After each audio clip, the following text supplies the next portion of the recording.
Mageza vari kuona kuti haatorina rinongori demhe redamba rakangokunza musoro zvisina sengoma. Hapana, inongorira zvinongodiwa chero asingagoni kuiridza akangonoirova inorira, anogona inongorira. Ndo zvirimo musoro momuyamya muzere madhoti chete. Ndokusaka muchiona masitizi edu wose azara suweji nokuti muhedhi wedu westate amadhoti. Kuland TV atibatike zvechobu Kwanani paKuland mamuka sei sitamuka zvedu. Ndiri kuda kuuyawo kwamuri. Handina angu mashoko matsva, asi ndiri kuda kuti ndingowedzera nekuemphasize mashoko akataurwa naComrade Geza vachitaura kuti they've managed to mobilize, or they are mobilizing vanhu for a final push to remove the dictator without wisdom, without empathy. Saka vachitaura kuti this thing is not their own project, it's a people's project. So vachiti kana mese tinokukokai kuti muuye. Ndoda kungotsinhira mashoko iwaya, hana kuwanda asi ndoda kuatsinhira. Hamena kuti ndichagona here nekuti ndiri kuda kuedza kwapa uremu hwokuti munzwisise. Right, zvavari kunyanya kutaura, vari kutaura futi pastatement iyo vakataura kuti we want a reborn of the new country kana vanhu vauya, kureva kuti there will be a new country. Saka tiri kuda kuti ndidzokorore mashoko iwaya ndichinyatsonzwisisa kuti ndisvitse kuvanhu. Kana Comrade Geza pavakataura kuti this dictator, he lacks wisdom,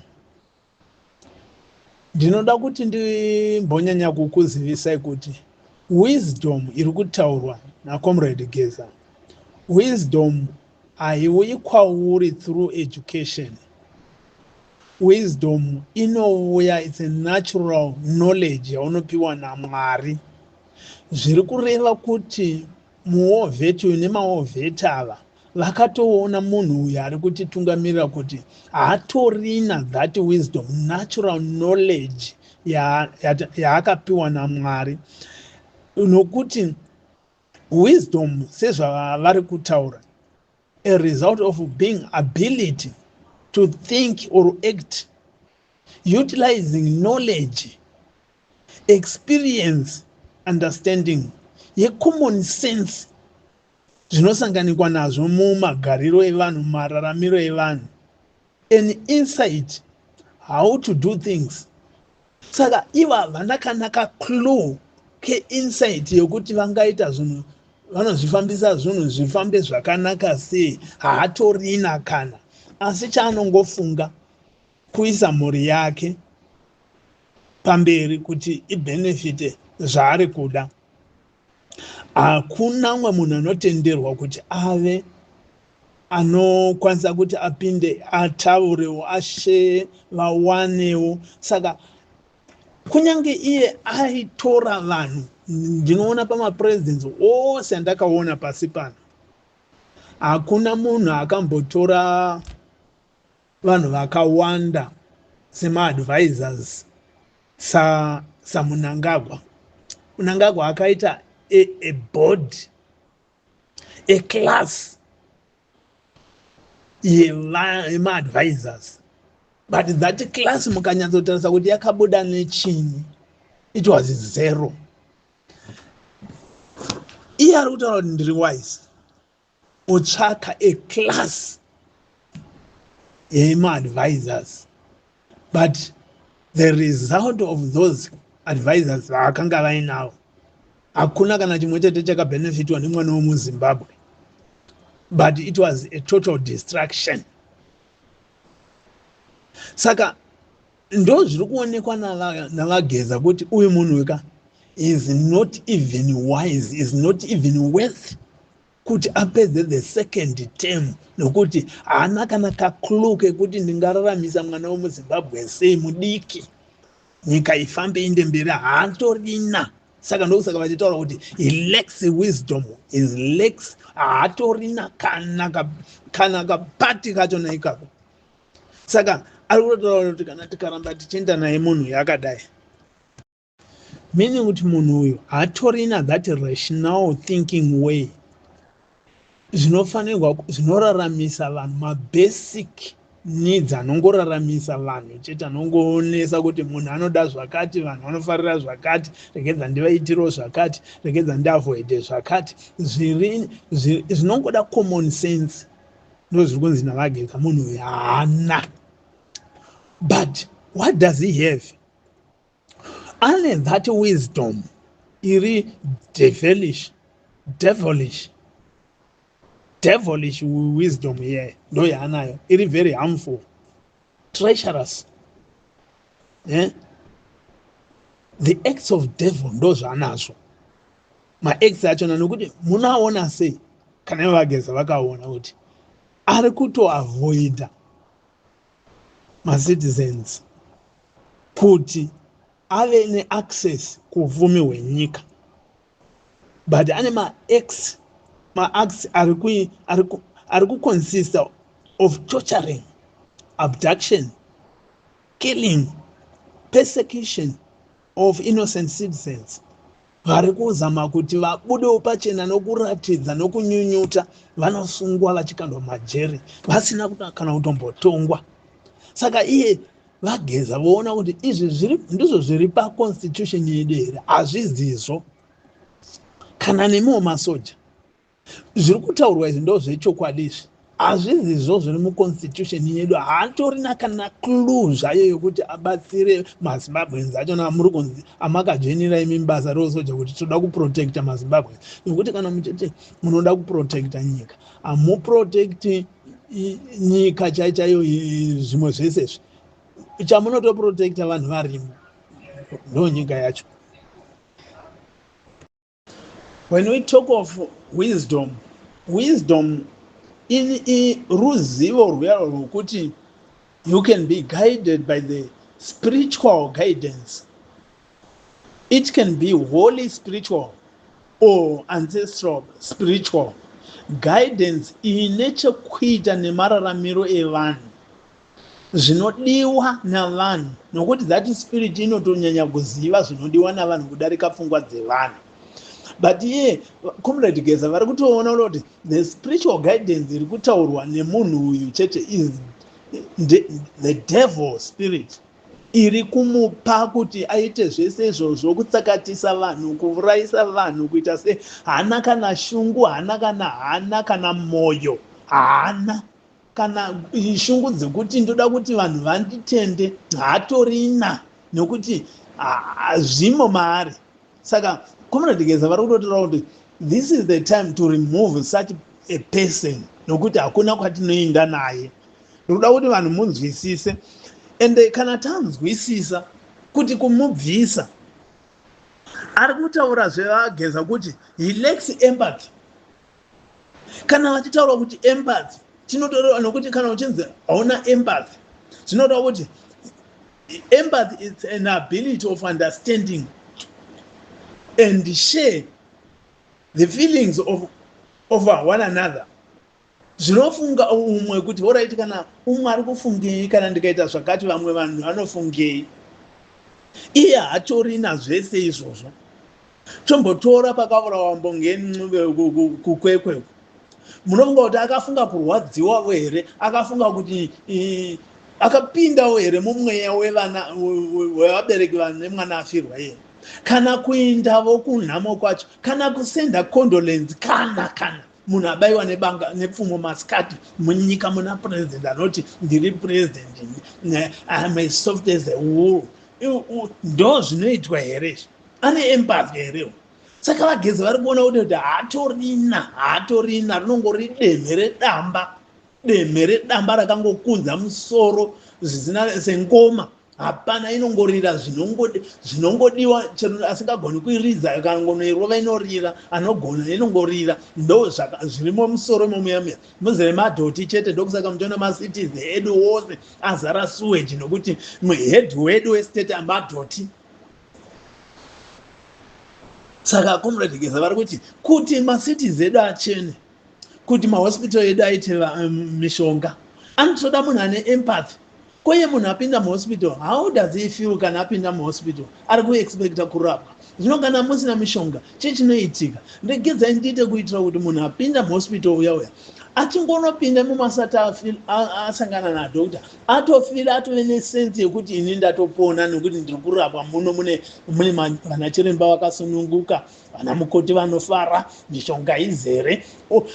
That intention yaanopinda nayo iyo inotomurapa asati atombosangana nanachiremba. Nokuti iye zvino ukungonopinda muya unotopinda wakatove munhu wakatodhinikana kuti manje ndinobuda here muno musina chiremba. Saka uchingonopinda stress inobva yatondastere kutodarika chirwere chacho, unotofa nekuti hatina leader neempathy. Ndo zviri kutaurwa. Zvinoita kana muchiti ndezvenyu zvezanu zvenyu, ndezvenyu zvekuzanu izvi, honai zviri kutaurwa. Ndinoda kuti vanhu munzwisise kana munhu achitaura the meaning yezvinhu zvaari kutaura, kuti zvine sense here kana kuti hazvina. Kana zvine sense, let's join, nokuti zvinobatsira isusu.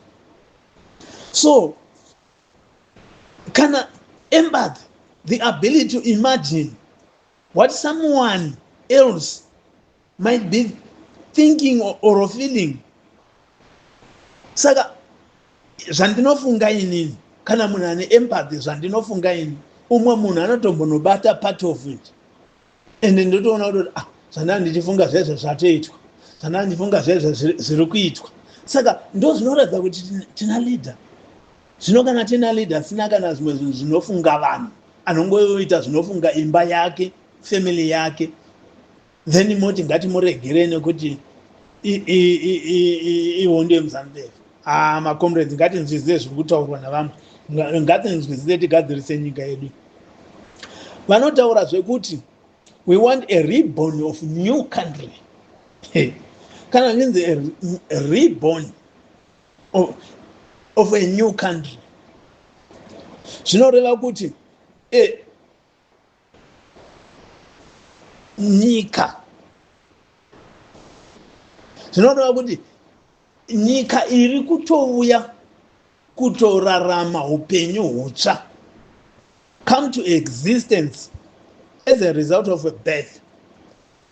Saka watoi upenyu hutsva zvanga zvichiitwa zvese zvobviswa, kureva kuti kana tati timbosarudza uninzi ava ndo vanodai, ndo vatanoda, vanga vashoma vari kubva kuchipoka chishoma chinoti tine masimba kana kuti takaita zvakati. It's not a reborn, continuation yepractice yavanayo. Saka uyu ari kutaura kuti kana chiti a reborn or a new country, yatove ne-new dimension, yatove ne-new policies dzasiyana nezvanga dziripo kubva muna 1980 kusvika iye zvino. That is the real meaning of a new country.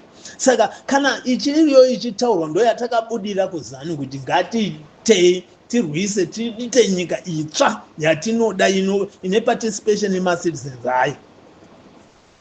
Saka kana mukaramba imimi kuti hatizi kuda ndezvavo, chokwadi tiringoramba takangozvichengeta mumakasket, mumacoffins edu erufu rwedu. So let's move navo, tizvinunure beast iri riripo iri. This is a beast iri kurarama neropa, ende munozviziva kuti anorarama neropa murume iyi. So please nzwisisai zviri kutaurwa naComrade Geza, tione kuti nyika iyo yaitwa a new country zvechokwadi.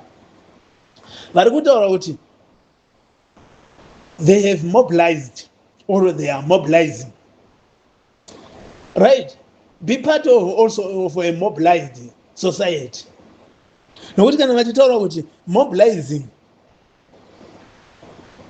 it means preparing zviri serious and organizing, kuprepare, kutotanga kutsvaka kuti alright, pakanzi chakati, zvikanzi mapurisa indai munorova, toita sei nevanhu vanenge vachirovha, zvikanzi masoja indai munopfura, tingaita sei nenyaya yekupfurwa izvi. And remember, munhu ari kutaura zvinhu izvi, he is also a soldier.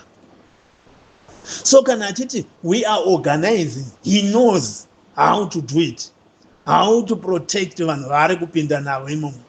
Then imi kana muchiti tinoda insurance, tinoda assurance yekuti kana tazove ikoko, hey, hamusi kuda nyika yedu, hatisi kuda nyika yedu. Kana tine that in mind, vakaenda kunorwa, vakaenda kuchiridzwa pfuti, havana mboti iko tinoda assurance yekuti hatizonofi ikoko, vakanofirako, asi nyika yakauya. Saka the same thing, ngatiite zvinhu izvozvizvi, tigadzirise kuti future yevana vedu ive bright.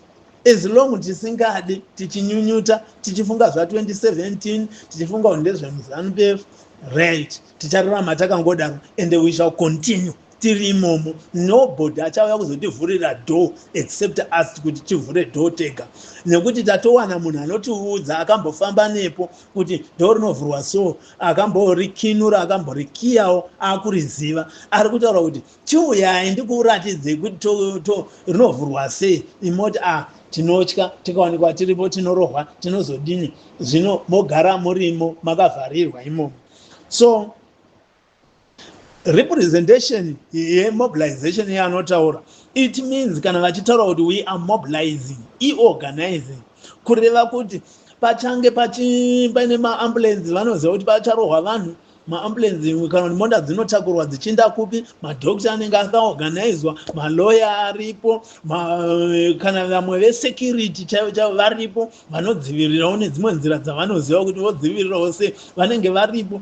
Saka zvese izvozvo zvinofanirwa kunge muchizviziva kuti zvinhu zvakatimirira. Saka kana wada kuti ndoda kuenda, enda uchiziva kuti ndozviriko. Asi kana wangosanganawo ne-unfortunate, it's unfortunate, because nyange uri kumba ikoko, you are facing an unknown unfortunate iri mberi kwako, nekuti musi waunorwara uchiendeswa kuchipatara hauzivi, kwaunoenda kuchipatara kwacho kusina mushonga, kusina doctor, unongonofa. Zvinotori worse than kufa uchirwira nyika yako, pane kufa uchidemba kuti dai ndarapwa, vanhu vasina mari yekukurapisa, iwe wofa uchinyatsoziva kuti ndiri kufira muchipatara. So wake up, sumukai, endei, pari kudaidzirwa endei, tinosangana, muve nezuva rakanaka.